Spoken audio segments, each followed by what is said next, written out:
presento, soy Javier García, llevo la dirección de Contract de Arcos-Light y también soy arquitecto BIM Manager, además. Entonces, pues todo el mundo de las instalaciones dentro de la arquitectura, pues más o menos un tema que siempre me interesó y bueno, pues al final en Arcos-Light lo que estoy llevando es toda la parte de prescripción. Lo primero y por donde vamos a empezar es definir qué es un LED, ¿no? Pues al final, ¿qué es un LED? Al final, en resumidas cuentas, un LED es una piedra que da luz. Es un sistema de iluminación, es una iluminación. Antes teníamos pues, halogenuros, teníamos dicroica, teníamos una serie de iluminaciones que podíamos elegir. Llega la tecnología LED y pasamos a una nueva etapa, a un nuevo mundo en el cual pues, la eficiencia lumínica y lo que es el consumo empieza a tener un nivel de importancia muy alto porque al final pues todo hacia donde estamos yendo y hacia donde va el mundo, ¿no? con todo lo que estamos viviendo de cambio climático y de temas energéticos, pues al final es cada vez más importante. ¿Qué necesitamos de un LED? Pues lo principal, que tenga un bajo consumo y un alto flujo lumínico. Ese es como primer punto en el cual pues estamos muy bien posicionados, pero bueno, iremos hablando. Pasa al anterior, tenemos dos tipos, los dos tipos tenemos o bien los COPS o bien los SMD. Al fin y al cabo esto es un único punto de luz, el diodo, ¿no? que empieza a dar luz, y esto es lo que se utiliza normalmente para los downlights. Es una plaquita que lleva que cada puntito de estos, pues como decíamos, es uno de estos en pequeñito, pero tampoco es una cosa. Pasamos ahora. Vamos a hablar de las propiedades diferenciadoras y de qué tenemos que fijarnos en las características de la luminaria para saber qué elegir. Entonces vamos a ver temperatura de color, índice de reproducción cromática, pasos macadam, UGR, la temperatura de trabajo a que funciona, que va directamente relacionado con su vida útil, el flicker y luego ya pues el tema de regulaciones y el marcado CE. Pasamos, por favor. Temperatura de color. ¿Qué es la temperatura de color? Bueno, pues al final la temperatura de color es la percepción que nosotros, el color de la iluminación, ¿no? Si es más, lo que nosotros llamamos si es más amarillito o es más azulado. Y en función de qué queramos, tenemos que escoger uno u otro, ¿no? Aquí tenemos una imagen donde tenemos pues cerca de 1000 grados Kelvin o temperaturas de color muy cálidas cerca del sol y luego ya a medida que nos vamos alejando pues vemos tonos más azulados. ¿Cómo elegir una temperatura de color u otra? Pues bueno, aquí ya depende un poco del tipo de perfil de cliente, es un tema bastante subjetivo. Hay gente que una temperatura de color 4000 la acepta y le gusta mucho, y hay gente con una temperatura de color de 4000 la rechaza.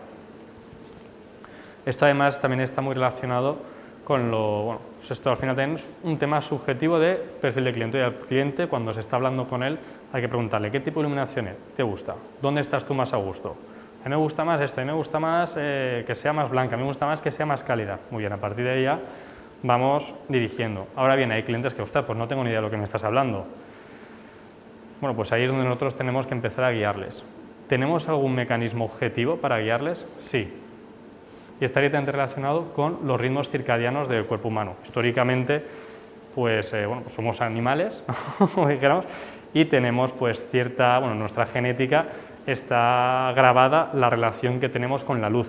Desde cuando estábamos en las cavernas, que el sol empieza a salir, pues se está poniendo y tenemos esa luz cálida, entonces el cuerpo bien se va preparando poco a poco para un nivel de actividad o bien se va relajando por la tarde con esa luz cálida para prepararse para el descanso, y luego también tenemos la luz del mediodía, donde es una luz completamente blanca, donde te lo destaca todo, donde ahí nosotros nos encontramos completamente activos, donde estamos alerta. Entonces, ¿por qué digo esto? Porque claro, en un residencial, ¿qué nos interesa? ¿Qué temperatura de color nos interesa? Pues sinceramente yo creo que nos interesa unos 3000 grados Kelvin. Si puedes pasar atrás un segundo, atrás, unos 3000 grados Kelvin. ¿Por qué? Porque cuando estamos en una vivienda, pues o bien estamos por la mañana o bien estamos por la tarde, no vamos a encender la luz durante el día. Entonces ahí tenemos que evitar unos estímulos que nos estén poniendo alerta para una acción que no vamos a tener que hacer. No tenemos que ir a cazar, no tenemos que recolectar, no tenemos que hacer, tenemos que prepararnos para el descanso. Por eso necesitamos unas temperaturas cálidas que no nos afecten demasiado. Otro tema totalmente diferente es una Big Four, una empresa americana que está trabajando y que necesita estar trabajando hasta las 12 de la noche. Ahí pues mucha gente sí que demanda 4000K, que es una luz pues más blanca que te llame hasta la alerta. ¿Qué peligro tiene esto? Que cuando sales de ese espacio, que sales completamente activo y de repente sales a la calle y tienes oscuridad o tienes esa luz cálida, el bajón que te pega pues eso es totalmente objetivo. Con estos datos que os doy, pues más o menos puedes barajar y decir, oye, pues para este proyecto voy a utilizar una temperatura más cálida o para este proyecto voy a irme a temperaturas más blancas. Y, curiosamente, como un dato, en cocina, por ejemplo, siempre se utiliza 4000 o 5000K, es una luz muy blanca, que te permite ver todos los alimentos de una forma muy pura y decir, ostras, esto es lo que te lo representa. Pero cada vez más, restaurantes de alto standing o de...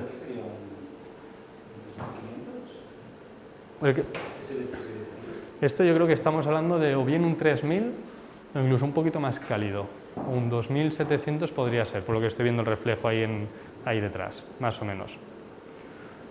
Sin embargo, por ejemplo, aquí en el centro sí que parece más un 4000, un 3500 o 4000. Más o menos para que podamos barajar la luz al mediodía son... En lo que comentaba, en un restaurante, por ejemplo, los de alto standing cada vez hay más demanda dentro de la cocina de utilizar 3000 porque lo que es en la mesa, en la escena donde se representa el evento, ¿no? Donde vas a comer y necesitas iluminar bien el centro de la mesa para que la reflexión te ilumine, ahí se quiere crear un ambiente más íntimo, ahí se utilizan colores cálidos. Entonces, ¿qué pasa? En los restaurantes de alto standing estoy diciendo, ostras, si yo estoy viendo aquí un plato en 4000, no estoy viendo cómo se va a presentar realmente. Entonces, dentro de la cocina se demanda en los restaurantes 3000 cada vez más para poder representar exactamente y saber el cocinero lo que va a presentar en la mesa. Entonces, es un poco como hay veces que va cambiando o que en función del perfil o de lo que tú necesitas, pues te cambia completamente un esquema de funcionamiento. Pasamos, por favor. Siguiente. Aquí lo que estabas comentando, aquí estamos hablando de, esto yo creo, aquí pone 3000, yo creo que estamos hablando de un 4000, y aquí ya estaríamos en un 2700 y aquí nos vamos ya a un 2000, 1900, ¿vale?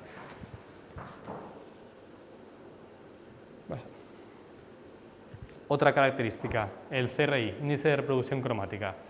Súper sencillo. Aquí es, hago un símil súper aclaratorio. Tú tienes dos chaquetas, no te digo qué vale cada una, pero tú de repente vas a ver, me gusta más esta. Y el 90% de las personas dirán, me gusta más esta. Y cuando vamos a ver el precio de esa, de repente es 5 veces más cara que la otra. ¿Por qué? Porque tiene un algo que me llama más la atención. Vale.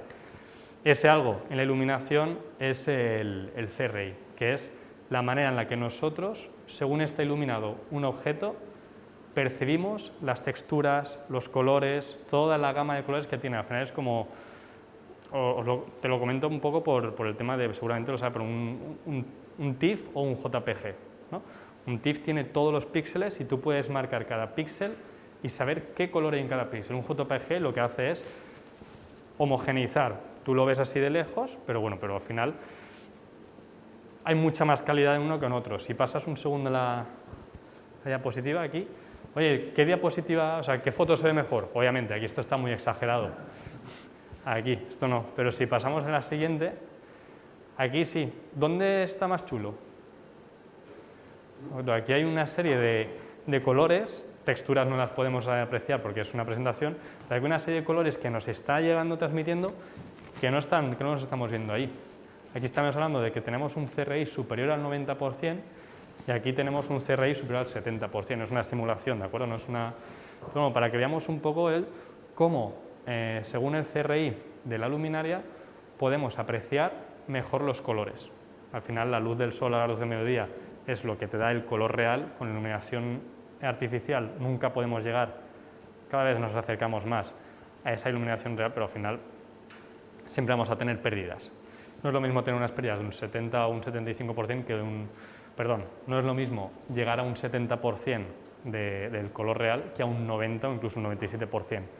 Ahí el nivel del espacio y las texturas cambia totalmente. Si vas a poner un material de una casa cerámica con una cantidad de, o sea, con una textura y un nivel cromático muy potente y que vale mucho la pena, si lo tienes mal iluminado no va a destacar como tú lo estás viendo en la tienda. Entonces hay que saber jugar y balancear un poco ese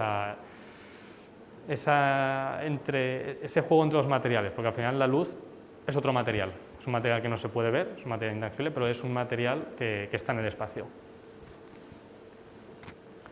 Pasos macadam, esto también es súper sencillo. Para que lo veamos, pasos macadam es, en resumidas cuentas, es si tenemos una diana, vamos a disparar con 30 tiros, que son 30 luminarias, ¿cómo nos acercamos con esa temperatura de color al centro? Cuando decimos temperatura de color 3000K, obviamente hay muchos números dentro de ese 3000K, pues a lo mejor es un 3010, 2990, siempre va variando ahí. Los pasos macadam, ¿qué es? Es una elipse que nos va dando ese rango de tiro, ¿no? Cuanto más nos alejamos, pues vamos, si pasas la siguiente diapositiva se ve muy claro, cuanto más nos alejamos, pues a lo mejor más diferencia vemos entre dos luminarias. Y esto dentro de un espacio es horroroso, o sea, tenemos que tener claro que 3 pasos macadam, las personas nos cuesta detectar diferencia entre dos luminarias, 2 pasos macadam no lo detecta nadie. De hecho, 3 pasos macadam lo detectan sobre todo mujeres, que tienen más conos y más bastoncillos y son capaces de ver esa diferenciación de colores mucho más detalle. Los hombres, ¿no? Yo es que no. Y 4 pasos macadam, 5 pasos macadam y 7 pasos macadam ya empiezas a ver unas diferencias muy bestias que te distorsionan el espacio completamente. Entonces, es otra característica que hay que tener muy en cuenta. Si pasamos ahora, UGR, factor de deslumbramiento.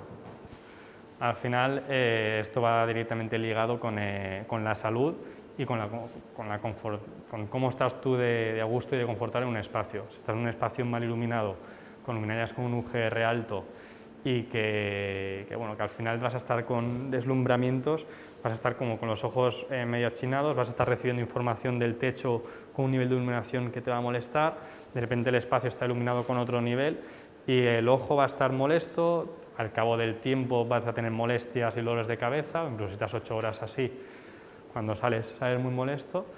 Y bueno, pues eso siempre tenemos que ir a UGRs bajitos. Aquí he puesto un ejemplo, una imagen, ¿no? Pues que al final de algunas luminarias que hemos utilizado en algunos proyectos en los que necesitamos un deslumbramiento muy bajito, bueno, pues no sé si me sabrías decir si las luminarias están encendidas o apagadas en el techo.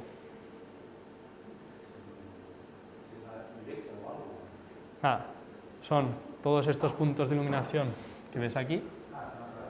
No, están encendidas. Es que no se ven que están encendidas. Claro, ¿esto qué nos permite? Que tú estás en una oficina, o estás en una vivienda, o estás en un restaurante, y tú únicamente ves el espacio iluminado. No ves ese reflejo en el techo.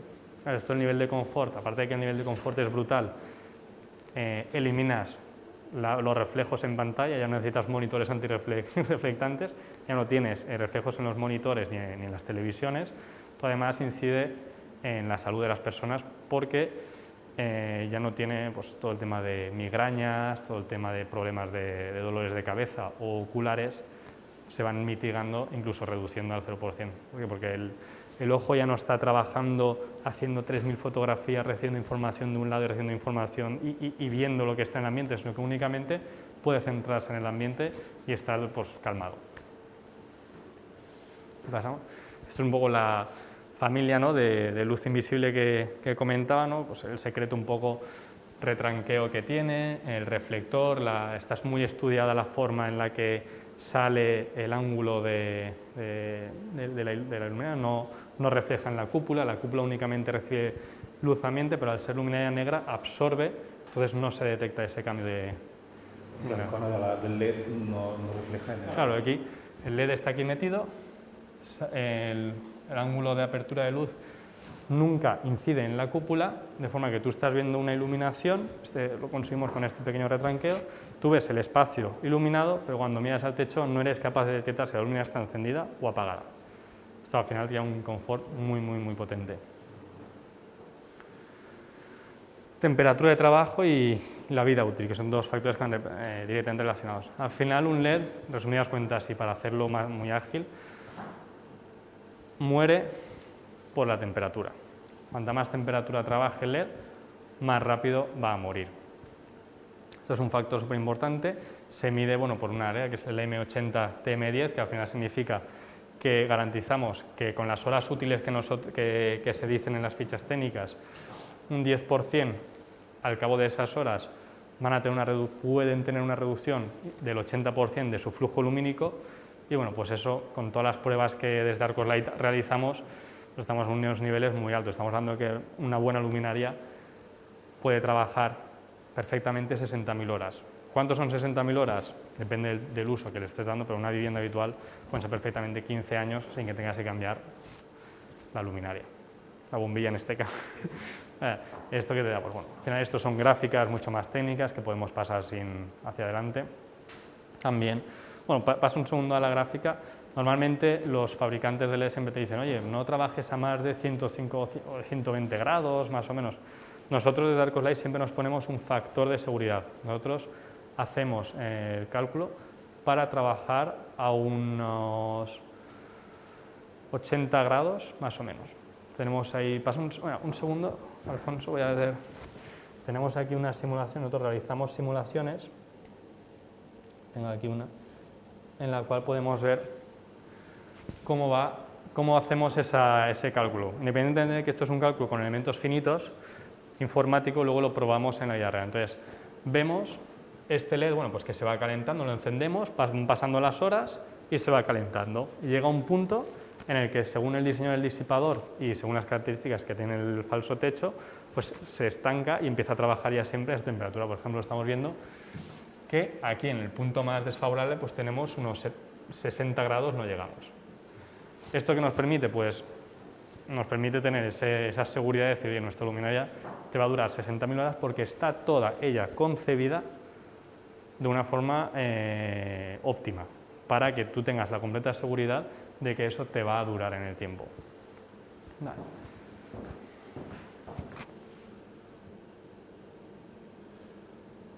Obviamente, por eso cuando hay otra luminaria, pues dependiendo del tipo, ¿no? Pues a lo mejor un proyecto que a lo mejor es un proyecto efímero, pues igual no te interesa que puedan durar 15 años, pero quizá hay otro tipo de proyectos en los cuales la duración y el mantenimiento sí que es muy importante. Por ejemplo, en hoteles mantenimiento es donde se va una barbaridad de presupuesto. Tener ahí una seguridad de que algo te va a durar mucho tiempo y no necesitas mantenerlo, pues al final es un factor diferenciador. Flicker, esto también es otro tema muy importante. Hay veces que no se percibe directamente, pero muchas veces sí que es verdad que las luminarias tienen, como si dijéramos, un efecto sobre el ojo humano. Imperceptible, porque nosotros lo mitigamos, no sabemos, pero muchas veces a lo mejor si estamos mirando una luminaria no percibimos que esa luminaria está lanzando flashes directamente. Es la frecuencia, ¿no? Exacto. Entonces, dependiendo de ese tipo de frecuencia, pues podemos estar recibiendo un estímulo en el ojo, que está todo el rato molestando y perjudicándonos sin que nosotros nos estemos dando cuenta. Sin embargo, si se estudia bien esa luminaria y se concibe bien desde el inicio, puede ser como digamos una frecuencia continua, que no tiene ese momento. Luego, si quieres, hacemos una prueba, pues seguramente hay alguna luminaria que tenga flicker y otras luminarias que no tengan flicker. ¿Por qué pones un móvil ahí?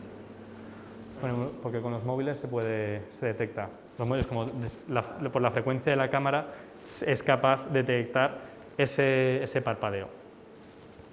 Luego, a ver, no sé si tengo... como tengo un móvil ahí, luego lo cogemos porque usualmente podemos hacer la prueba. Temas de regulaciones. Regulaciones se pueden haber cuatro tipos de regulaciones generales, pero no me voy a poner aquí. Puede ser por recorte de fase, puede ser 1:10, que es la típica ruedecita que, que podemos ir haciendo con la ruedecita aumentando o disminuyendo. podemos hacerlo por push, que es un pulsador que pulsamos y apagamos, bueno, pulsamos y encendemos, pulsamos y apagamos, o si mantenemos pulsado, regulamos hacia arriba o hacia abajo. Y luego ya DALI, que es como dijéramos ya el último paso y lo que cada vez más está teniendo demanda, que al final es una integración ya con la domótica general de la casa. Es un sistema que pues fácil de instalar y que puedes compartir con Wi-Fi, que puedes manejar con el móvil, que se puede hacer con un sistema KNX e integrarlo dentro de la domótica general de la casa. Y bueno, también se puede hacer con otros sistemas, pero al final este sistema es, como digamos, el más directo. Marcado, hay que tener muy en cuenta también de dónde vienen las luminarias, ¿no? Pues tenemos, si viene, hay que pasar, como dijimos, las diferentes ITVs, pues es importante ver que en la ficha técnica tengo un marcado de NEC, que tengo un marcado de la Comunidad Económica Europea, para que sepamos que que cumplimos con esta la normativa europea, y diferenciar un poco de lo que viene de otros países, que al final pues, es muy parecida el logo, pero tiene una ligera diferencia. Entonces hay que tener un poco de cuidado, porque a veces que tú ves el marcado y dices, no, pero esto cumple, y dices, ostras, espérate. O sea, ¿esto viene de China? No. Correcto. Esto está cumpliendo pues, la normativa china y esta está cumpliendo la normativa europea. Hay que tener un poquito de cuidado aquí. Bueno, aquí vemos el marcado CE y bueno, pues esto es una ficha técnica, ponemos una ficha técnica, por ejemplo, nuestra, pues en la que vemos, no se ve muy bien, pero bueno, porque por la resolución, ¿no? Pero bueno, al final, pues aquí tenemos el nivel de flujo lumínico, la potencia, la pérdida que tiene, nosotros lo indicamos todo. Y bueno, al final esto sí que te permite, cuando tú estás viendo una luminaria y estás viendo otra, decir, a ver, si esta me cuesta 20 euros y esta me cuesta 5 euros, ¿por qué esta me cuesta 20 y esta me cuesta 5? A lo mejor aquí estamos haciendo un consumo de 10 vatios y únicamente estamos sacando 700 lúmenes de flujo lumínico. Sin embargo, cuando tú ves una luminaria nuestra con 10 vatios, pues a lo mejor ves que tiene 1200 o 1100 lúmenes. Entonces, esa diferencia que te permite, bueno, pues aparte que tienes un consumo menor, porque si necesitas 700 lúmenes te puedes ir a 6,5 vatios en vez de a los 10 vatios que consigues con otras luminarias, también puedes pues, jugar un poco con el número de unidades que pongas. Pues si tienes una luz general, no es necesario que pongas 5 luminarias de 10 vatios, quizá con 3 luminarias nuestras ya lo estés consiguiendo el flujo que tú quieres, por ejemplo.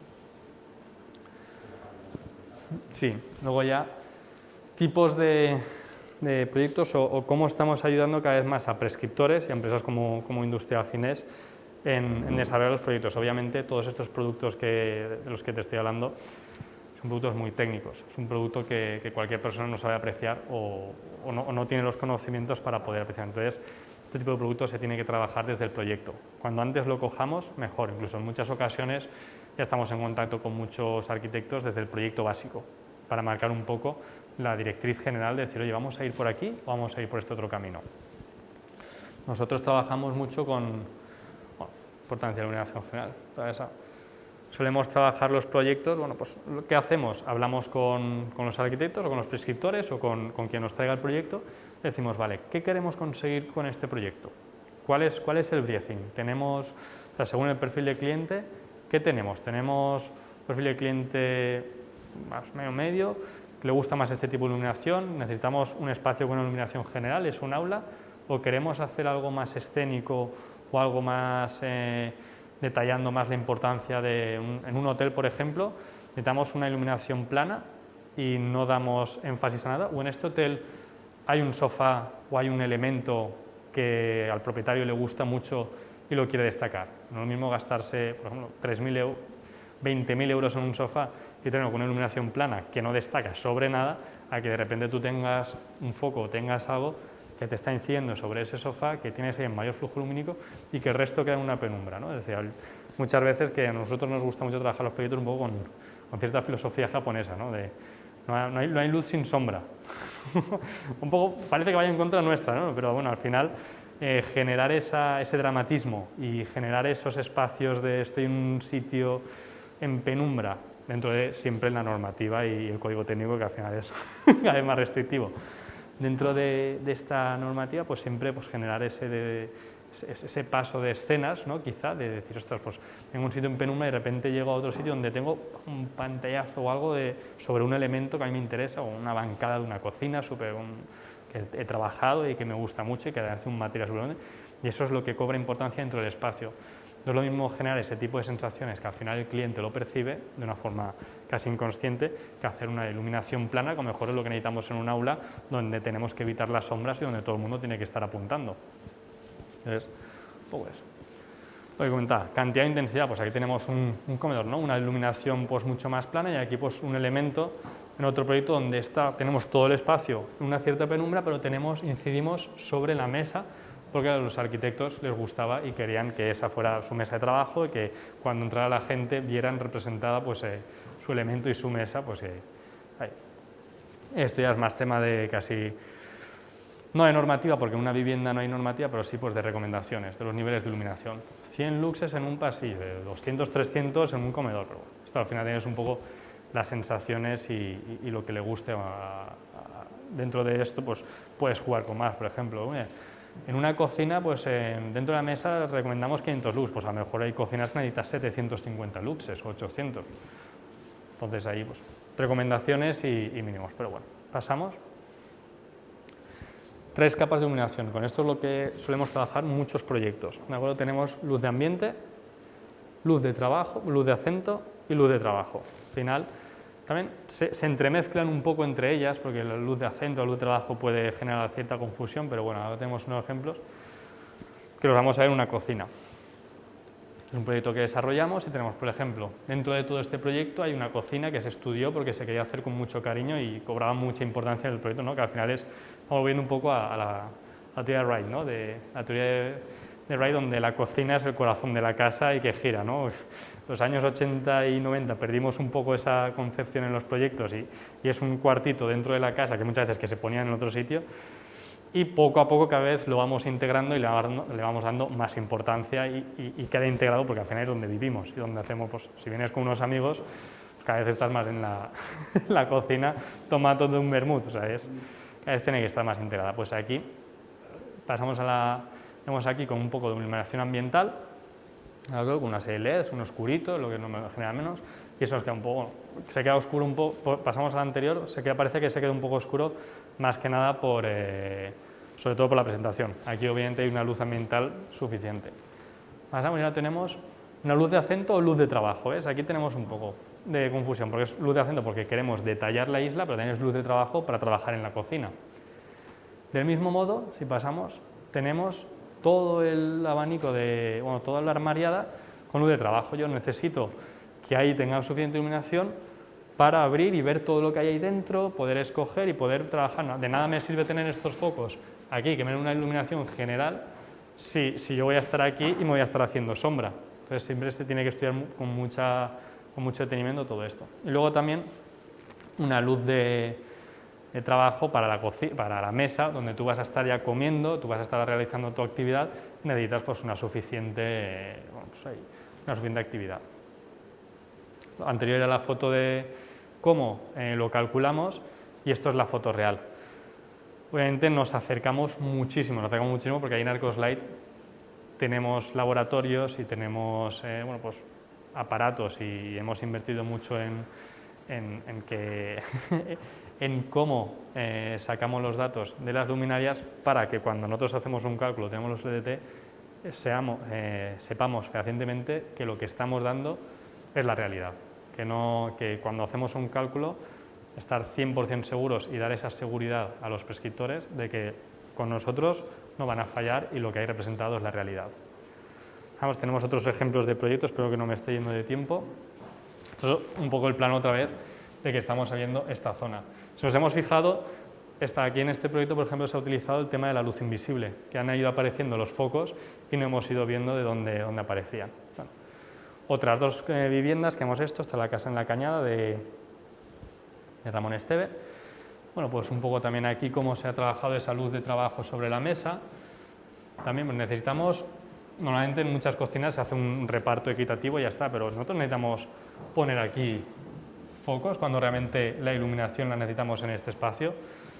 Pues no necesitamos poner ahí unos dobles. Si ponemos un sistema lineal mínimo con una serie de foquitos y conseguimos la iluminación que nosotros consideramos dentro del plano de trabajo, pues ese efecto de entrar a esa cocina por la noche es muy escénico y es casi de película, ¿no? Donde la iluminación se trabaja muchísimo y donde los planos están muy bien trabajados. Com il·luminem una forma d'il·luminar una sala d'estar, no? Passem, fem els càlculs i esta foto, el problema en la següent foto és que és una foto que es va prendre de dia, però bueno, està l'espai com és i podem veure en terra, si es fixem en aquesta pantalla no, perquè ja dic, no és la resolució òptima, però en la foto real sí que veiem com el sofà cobra importància. Passem. Sí, també una altra de tota la il·luminació de la taula i la foto real.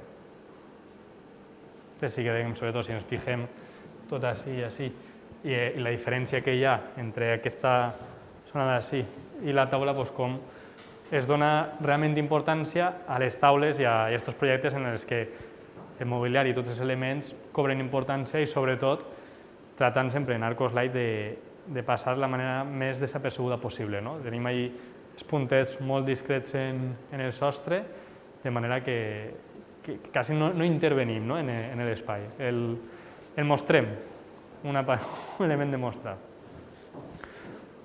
Otra vivienda también, bastante potente, también con cálculos en la iluminación de las cocinas, los elementos también que más cobran importancia. Aquí se utiliza la luz invisible, también ves, podemos pensar que está apagado, pero realmente si nos fijamos en las sombras, esto no es una sombra de luz natural. Ahí estamos viendo cómo los focos están incidiendo en la banca de trabajo y nos están generando toda esta iluminación que tenemos aquí. Pero sin embargo no estamos viendo que está encendido. Otra casa, pasamos de más formas de iluminar un lavabo, pues aquí en este caso un segundo, también tener en cuenta evitar ese punto único vertical y generar otros puntos laterales para evitar esa generación de sombras frente a un espejo, que muchas veces lo importante es afeitarse o maquillarse, y ahí tienes que evitar las sombras. Otra tipología de proyectos de oficinas, también hemos participado en muchos proyectos de oficina bastante interesantes, en este caso con la espina. Aquí hablamos un poco de cómo hemos concebido el proyecto, con luces de acento, con luces de trabajo más generales, con luces generales en el techo o a dobles alturas. Los cálculos lumínicos en oficinas, obviamente en oficinas, como sí que hay unos requerimientos normativos que sí que hay que cumplir, aquí sí que hacemos cálculo en todos los proyectos de oficina. Estos son los ejemplos. Aquí la sala de trabajo, cómo quedó.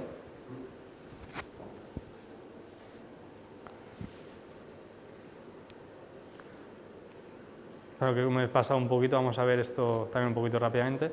Este proyecto se desarrolla íntegramente con luz invisible. Es muy interesante también porque si vamos pasando esto es desde fuera, ves una temperatura de color cálida en oficinas, cada vez también más demandada. Pasa para adelante.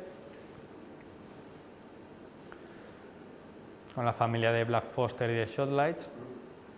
Y si vemos ahora los cálculos, sí que pasa porque todo esto. Estos son los planos que nosotros cuando recibimos el WG, cómo lo entregamos, ¿de acuerdo? Con la leyenda aquí va en un plano aparte, cómo lo distribuimos para que vosotros hagáis uso de este PDF o incluso podáis coger las capas del WG e integrarlo en vuestro proyecto, si os interesa. Si no, esto ya lo dejamos a vuestra vida, os damos todos los archivos editables en PDF. ¿Has comentado que eras manager BIM? Sí, vamos a recibir ahora también las familias de luminarias en BIM. Es un proceso que nos ha dilatado un poco en el tiempo porque no queríamos hacer, como si dijéramos, lo típico. Oye, hemos generado unos 3Ds, tenemos unas plantas, vamos a mezclar y vamos a hacer del 3D que ya tenemos el BIM. Pero bueno, lo que sí que hemos querido crear es desarrollarlo íntegramente desde Revit para evitar este problema que me he encontrado muchas veces, que decir, a ver, tengo un elemento que está súper bonito, pero no lo puedo utilizar porque pesa demasiado, hay información que yo no necesito, me da igual ver el tornillo en un plano a 1.10 incluso. Yo lo que necesito ver es una representación lo más fiel posible de esa luminaria, que en el render quede realista, pero que lo pueda utilizar y que tenga toda la información detrás y que tenga una funcionalidad ágil dentro de todo el entorno de BIM, de Revit, Archicad en este caso, y que no me genere más peso dentro del archivo, dentro del concepto global que hay en el proyecto. Entonces, esto lo tenemos disponible en mayo, o sea, ya dentro de un par de semanitas ya vamos a empezar a sacar familias en BIM. Estas son las oficinas también, bueno, como hemos hablado, realizado íntegramente con luz invisible. Aquí tenemos todos los espacios iluminados, pero bueno, no son renders, sino que son fotos reales. Ahora, el confort que hay en estas oficinas es total, no hay nada... No, es que tengo un UGR inferior a 19, no, es que nosotros tenemos un UGR, no diría 0, pero porque si nos ponemos en la vertical sí que descubrimos el secreto de la luminaria. Pero bueno, si pasamos a la siguiente foto, esto es el render con todo el briefing y todos los materiales que teníamos, esto es la foto real. Y aquí no hay deslumbramiento. Aquí estamos viendo el espacio, estamos confortables, no tenemos ningún reflejo en la pantalla y sin embargo estamos suficientemente iluminados. Y esta ya es otra sala de estas oficinas en las cuales además entra también en juego pues el diseño, ¿no? Y todo este pasito más que hay veces que se pueden generar, ¿no? con ciertos productos, de decir, oye, y si yo integro, o sea, vale, yo ahora ya no veo las luminarias, pero es que quiero que desaparezcan completamente dentro del espacio. ¿Cómo lo puedo hacer? Pues si yo tengo un techo acústico y yo el agujero de ese techo acústico lo equiparo al diámetro de la luminaria, pasa a la siguiente foto, tengo un espacio en el cual no sé qué es iluminación, no sé qué es, no sé qué es el panel técnico, no tengo ni idea. Pues dentro de toda esa malla de agujeros acústicos de los paneles, pues están integradas las luminarias y bueno, pues el espacio queda suficientemente iluminado, por supuesto, según el cálculo. También hacemos obviamente proyectos de retail y hospitality. Bueno, trabajamos internacionalmente, por supuesto que he trabajado la familia de 48 voltios, pues al final son focos muy técnicos, que también un poco son focos muy técnicos que siempre se han utilizado en retail, pero que cada vez se van pasando más al doméstico, ¿no? Al apartado de vivienda, porque tú vas a una tienda de cocinas, ostras, que bien está iluminado, me gusta mucho, o sea, quiero esa isla, pero con esa, y al final se va introduciendo cada vez más también en viviendas o incluso en oficinas. Pasa donde tenemos ya concesionarios, showrooms, bueno, pues obviamente dando importancia y con niveles de iluminación pues de 1000 lúmenes o 1200 lúmenes dentro de los productos a exponer. ¿Ves? Aquí en un showroom no tiene sentido hablar de 500 o 400, tiene sentido hablar de 800, 900, 1000 o 1200 o 1500 lúmenes porque necesitamos destacar mucho nuestro proyecto.